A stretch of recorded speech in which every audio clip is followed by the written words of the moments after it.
आपका यूनिक प्रज्ञान यूट्यूब परिवार में मैं प्रज्ञान सर हार्दिक स्वागत करता हूं, वंदन करता हूं, अभिनंदन करता हूं।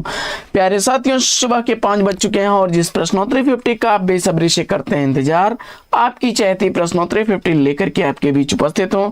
जैसा कि आपको विदित है, प्रश्नोत्तरी 50 का मुख्य उद्देश्य आपके अध्ययन का आपको रिवीजन कराना। वन लाइनर शैली में 50 महत्वपूर्ण प्रश्नों को प्रतिदिन सुबह सुबह आप करते हैं रिवाइज। तो इस रिवीजन श्रृंखला से जुड़ने के लिए फटाफट वीडियो को लाइक और शेयर करिए। चैनल पर पहली बार होंगे चैनल को सब्सक्राइब करके बगल में बने हुए बेल आइकन से ऑल बटन को प्रेस करना बिल्कुल ना भूलें।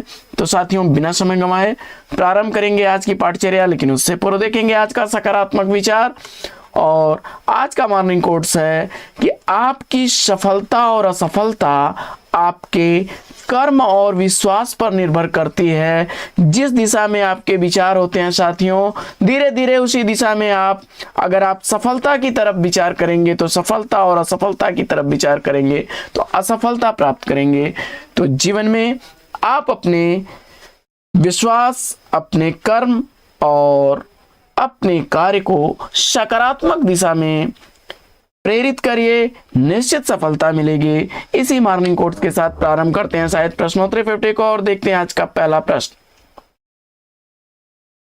पद्मावत को रूपक काव्य भी कहा जा सकता है।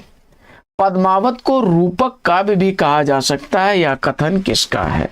जवाब में आपने सेलेक्ट कर लिया डॉक्टर नगेंद्र, तो बिल्कुल सही जवाब। बढ़ते हैं प्रश्न संख्या 2 की तरफ। दूसरा प्रश्न, सूर्य का स्वागत, साये में धूप काव्य कृति के रचनाकार को। सूर्य का स्वागत, साये में धूप, यह काव्य रचना दुष्यंत कुमार की है। सूर्य का स्वागत 1957 ईस्वी की प्रकाशित रचना, वहीं साये में धूप 1975 ईस्वी की प्रकाशित काव्य रचना है। तीसरा प्रश्न, प्रश्न संख्या 3 है कि निर्गुण मार्ग के निर्दिष्ट प्रवर्तक कबीर दास ही थे, यह कथन किसका है? निर्गुण मार्ग के निर्दिष्ट प्रवर्तक कबीर दास ही थे, यह कथन है आचार्य रामचंद्र शुक्ल जी का। चौथा प्रश्न, प्रश्न संख्या 4 है कि 64 रूसी कविताएं कृति के लिए हरिवंश राय बच्चन को किस पुरस्कार से सम्मानित किया गया? 64 रूसी कविताएं काव्य रचना के लिए हरिवंश राय बच्चन को सोवियत लैंड नेहरू पुरस्कार से सम्मानित किया गया। बढ़ते हैं प्रश्न संख्या 5 की तरफ। पांचवा प्रश्न है कि सहने के लिए बनी है तू सह दुखिया नारी, यह पंक्ति किस रचनाकार की है?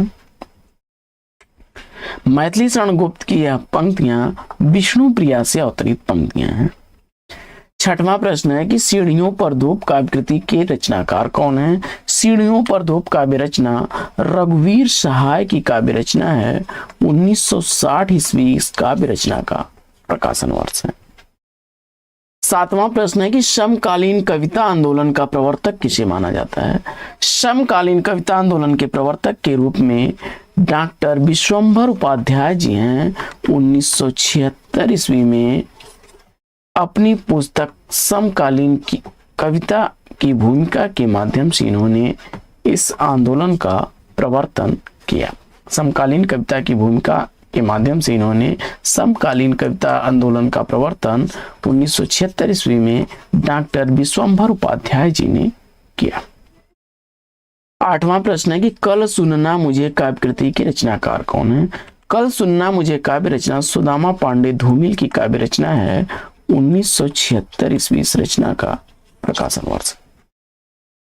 नौवां प्रश्न है कि बच्चन सिंह सिंहर सा गया और उसके हाथों की अभ्यस्त निठुराई को जैसे किसी मानवीय कोमलता ने धीरे से छू लिया, उपर्युक्त कथन किस कहानी का है? जवाब में राजा निर्वंशिया को चुना आपने, तो राइट आंसर कमलेश्वर की कहानी है और 1957 ईस्वी इस कहानी का प्रकाशन वर्ष है।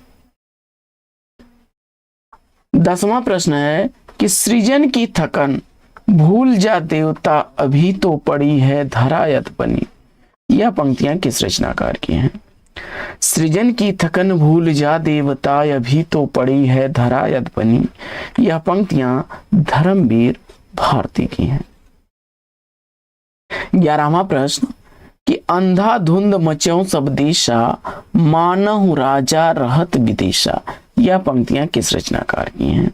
अंधाधुंध मचौ सब दिशा, मानहु राजा रहत विदिशा, अंधेर नगरी से अवतरित भारतेंदु हरिश्चंद्र की पंक्तियां हैं। 12वां प्रश्न है कि जयचंद्र के मूर्खतापूर्ण कुचक्र के कारण पृथ्वीराज का अंत जयशंकर प्रसाद के किस नाटक में वर्णित है? और उत्तर में आपने प्रायश्चित को चुना, तो राइट आंसर के साथ हैं आप 1913 ईस्वी का प्रकाशन वर्ष। 13वां प्रश्न है कि अधिकार सुख कितना मादक और सारहीन होता है? किस नाटक की पंक्ति है? अधिकार सुख कितना मादक और सारहीन होता है, यह स्कंद गुप्त का आत्मकथन है, स्कंद गुप्त नाटक से, जो कि जयशंकर प्रसाद द्वारा लिखा गया है। प्रश्न संख्या 14, हिंदी का प्रथम मार्क्सवादी आलोचक किसे माना जाता है? हिंदी के प्रथम मार्क्सवादी आलोचक हैं शिवदान सिंह चौहान। 15वां प्रश्न, मम्मट के काव्य प्रकाश का छाया अनुवाद कुलपति मिश्र का कौन सा ग्रंथ है? मम्मट के काव्य प्रकाश का छाया अनुवाद कुलपति मिश्र द्वारा रस रहस्य ग्रंथ जो है यह है, और जिसका रचना काल 1670 ईस्वी है। 16वां प्रश्न है कि प्रकाश बीना मोहन राकेश की किस कहानी के पात्र हैं? प्रकाश बीना मोहन राकेश की किस कहानी के पात्र हैं?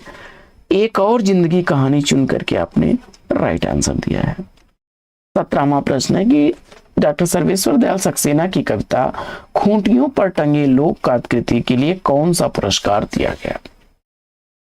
खूंटियों पर टंगे लोक काव्यकृति के लिए साहित्य अकादमी पुरस्कार से सम्मानित किया गया 1983 ईस्वी में डॉक्टर सर्वेश्वर दयाल सक्सेना को। प्रश्न संख्या 18, 18वां प्रश्न है कि हरिऔध को आधुनिक काल का सूरदास किस विद्वान ने कहा है? अयोध्या सिंह उपाध्याय हरिऔध को आधुनिक काल का सूरदास किस विद्वान ने कहा है? जवाब में गणपत चंद्र गुप्त को चुना आपने, तो राइट आंसर के साथ है। प्रश्न संख्या 19 है कि कबीर के आलोचक एक कबीर आलोचना ग्रंथ के लेखक कौन है? कबीर के आलोचक एक कबीर आलोचना ग्रंथ किसके द्वारा लिखा गया है? डॉक्टर धर्मवीर को चुना आपने, तो राइट आंसर है आपका। 20वां प्रश्न है कि भवानी प्रसाद मिश्र को शुद्ध गांधीवादी कवि किसने कहा है?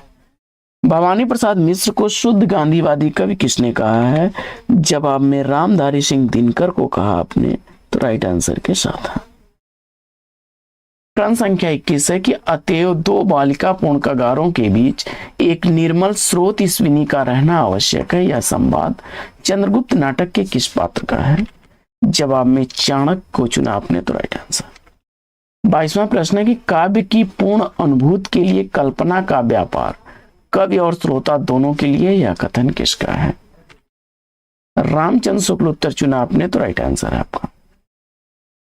23वां प्रश्न, प्रश्न संख्या 23 है कि खाए भी मरिए अनखाए भी मरिए काव्य पंक्ति के रचनाकार कौन है?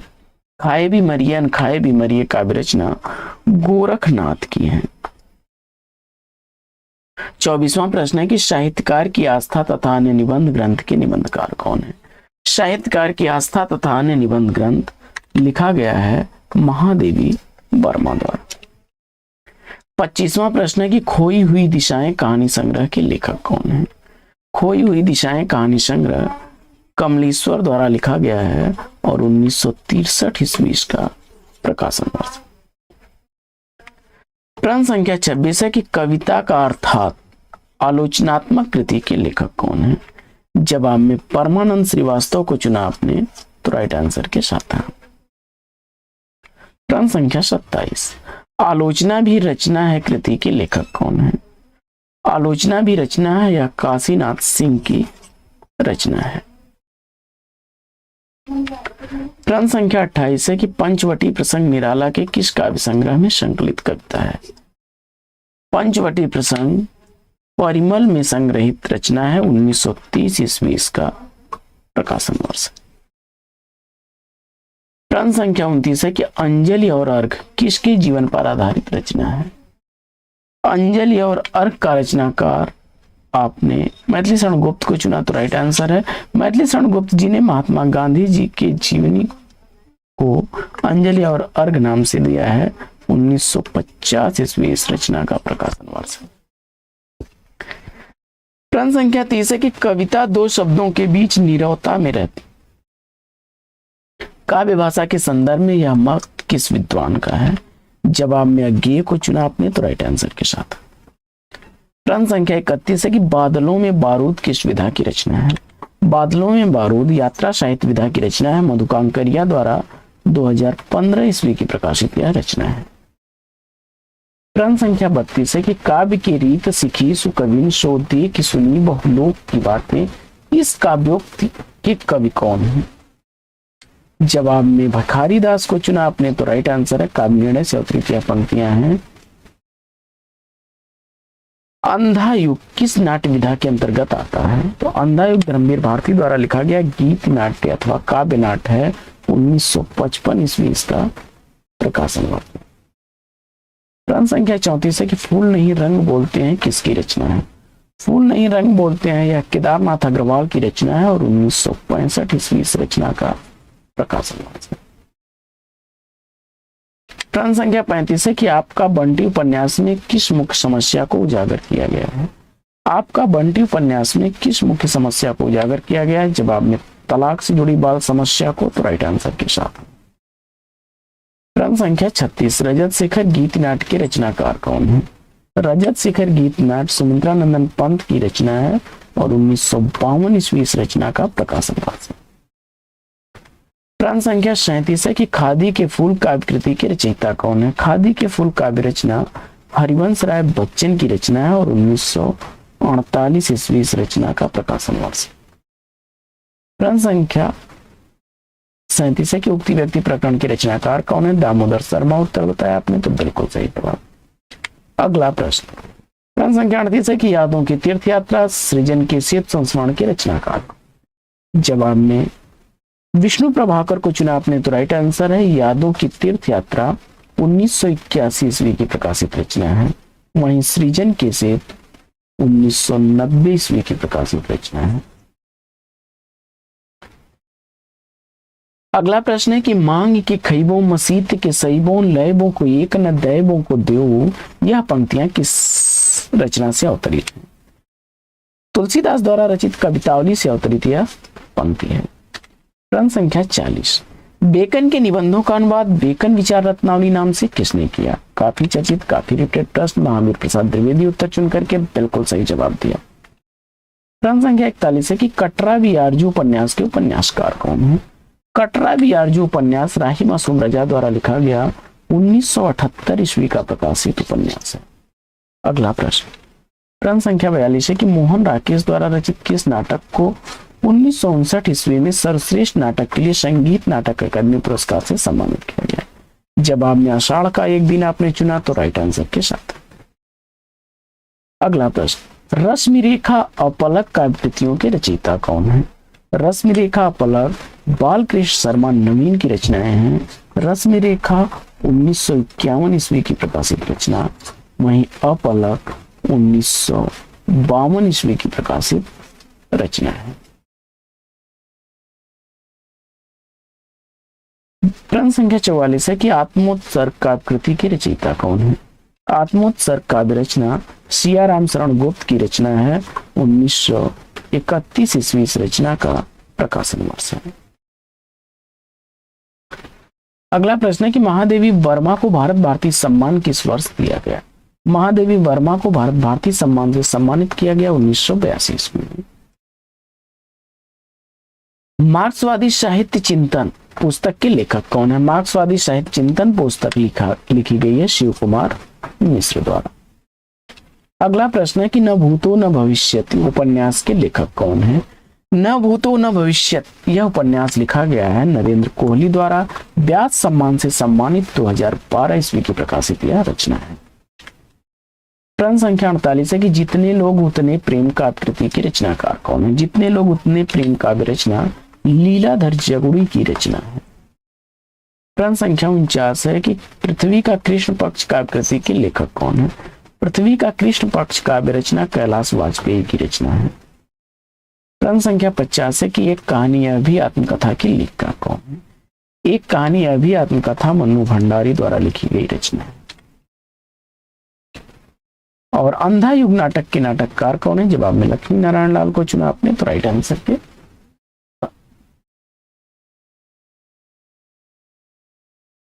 अंधा कुआं नाटक लक्ष्मी नारायण लाल का है। और अंधा युग जो है, अंधा युग यह धर्मवीर भारती का है।